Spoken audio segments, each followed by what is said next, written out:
রাশিয়ার president Vladimir পুতিনকে বন্ধু হিসাবে উপস্থাপন করতে বেশি পছন্দ করেন ডোনাল্ড ট্রাম্প, কিন্তু সেই বন্ধুত্বটা বিষাদের রূপ নিতে যাচ্ছে। যুদ্ধবিরতিতে রাজি করাতে ব্যর্থ হয়ে পুতিনের উপর খেপেছেন ট্রাম্প। এবার রাশিয়াকে পরাজয়ের তেতো স্বাদ দিতে মাঠে নামাতে যাচ্ছেন ন্যাটোকে।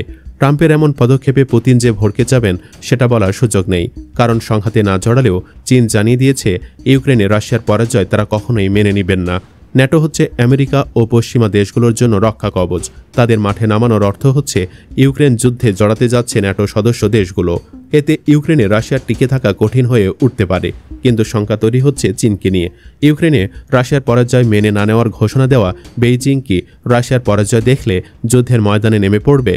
রয়টার্স জানিয়েছে, সম্প্রতি ইউক্রেনে রাশিয়ার আগ্রাসন বন্ধে অগ্রগতি না হওয়ায় পুতিনের প্রতি হতাশা প্রকাশ করেন ট্রাম্প। সেই হতাশা থেকে এলো বড় পদক্ষেপের ঘোষণা। মার্কিন প্রেসিডেন্ট ডোনাল্ড ট্রাম্প বলেছেন, যুক্তরাষ্ট্র ন্যাটোর মাধ্যমে ইউক্রেনে অস্ত্র সরবরাহ করবে আর অর্থ দেবে ন্যাটো।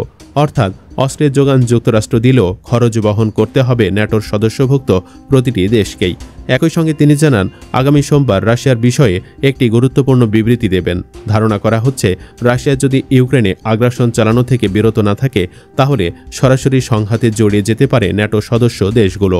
এনবিসি নিউজকে ট্রাম্প জানান, মার্কিন যুক্তরাষ্ট্র থেকে অস্ত্র পাঠানো নিয়ে যুক্তরাষ্ট্র, ন্যাটো মিত্র ও ইউক্রেনের মধ্যে একটি নতুন চুক্তি হয়েছে। তিনি বলেন, আমরা যা করছি তা হলো যে অস্ত্রগুলো বাহিরে যাচ্ছে তা ন্যাটোতে যাচ্ছে, তারপর ন্যাটো সেই অস্ত্রগুলো ইউক্রেনকে দেবে আর ন্যাটো সেই অস্ত্রগুলোর জন্য অর্থ পরিশোধ করবে। ডোনাল্ড ট্রাম্প আবারও ক্ষমতায় আসার পর এই প্রথমবার তার প্রেসিডেন্টের বিশেষ ক্ষমতা ব্যবহার করে কিয়েভে অস্ত্র পাঠাচ্ছেন। জানা গেছে, ট্রাম্পের দল প্রেসিডেন্ট ড্রডা ইন অথরিটি ব্যবহার করে ইউক্রেনে পাঠানোর জন্য যুক্তরাষ্ট্রের অস্ত্র ভাণ্ডার থেকে অস্ত্র বেছে নিবে বা যুদ্ধের সময় রাশিয়ার বিরুদ্ধে ব্যবহার করবে ইউক্রেন।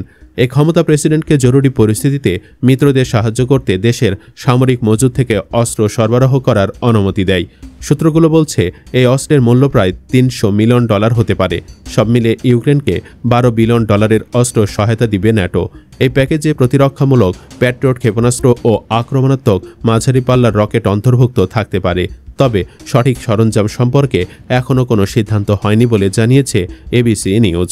ট্রাম্প ক্ষমতা গ্রহণের আগে দ্রুত যুদ্ধ শেষ করার প্রতিশ্রুতি দিয়েছিলেন, কিন্তু প্রেসিডেন্ট হওয়ার কয়েক মাস পেরিয়ে গেলেও সেই প্রতিশ্রুতি পূরণ করতে পারেনি তিনি। উল্টো ইউক্রেনে আরও বেশি আক্রমণাত্মক হয়ে উঠেছে রাশিয়া।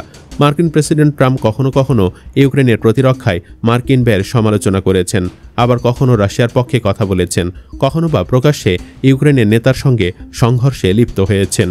তবে কখনো কখনো তিনি কিয়েভের প্রতি সমর্থন জানিয়েছেন ও রাশিয়ার নেতৃত্বের প্রতি হতাশা প্রকাশ করেছেন। সর্বশেষ পদক্ষেপও ট্রাম্পের অস্থির মনোভাবেরই বহিঃপ্রকাশ হিসেবে দেখা হচ্ছে। ইউক্রেনকে রক্ষায় ন্যাটো নেমে পড়লে রাশিয়ার হয়ে লড়াই দেখা যাবে চীনকেও। কমেন্ট বক্সে জানিয়ে দিন মন্তব্য। ধন্যবাদ।